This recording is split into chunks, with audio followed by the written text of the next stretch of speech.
প্রথমে গুগলে ঢুকবেন, গুগলে ট্যাপ করবেন, ট্যাপ করলাম। এর আগে আমার অ্যাডভান্স সার্ভার লিখে লাগছিলাম, অ্যাডভান্স সার্ভার টিপ দিলাম। অ্যাডভান্স সার্ভার লিখলেই চলবে। এক আছে ফ্রি ফায়ার অ্যান্ড্রয়েড, এই advance server APK for android, টিপ দিবেন।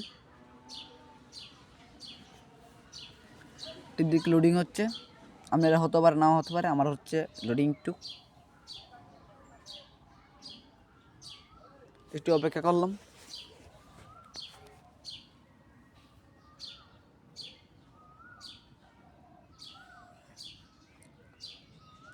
এখন লেখা আছে ফ্রি ফায়ার এপিকে ডাউনলোড, টিপ দিলাম। এবারে অ্যাড শুরু করছে আমার, আপনারা করতে পারে নাও করতে পারে, আমি ক্রস করে দিলাম। উপরে ক্রস আইকন আছে, টিপ দিলাম। ইন্টারভিউ শুরু করবে, ইউ ডাউনলোড হ্যাজ স্টার্ট, কেউ অপেক্ষা করবেন।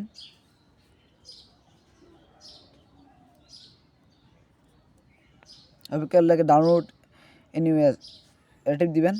উপরে আছে ডাউনলোড, অ্যালাউ করবেন, অ্যালাউ হচ্ছে আবার অ্যালাউ করবেন। উপরে আছে ডাউনলোড ফাইল, টিপ দিবেন। টিপ দিয়ে ইন্টারভিউ শুরু করবে, ডাউনলোড হচ্ছে। আর যদি আপনার আর কোনো সমস্যা থাকে অবশ্যই কমেন্ট করবেন। আর যদি ভিতরে ঢুকে আইডি না খুলতে পারেন তবে কমেন্ট করেন, আমি অন্য একটি ভিডিওতে আইডি কীভাবে খুলবে তা বলে দেবো। বাই।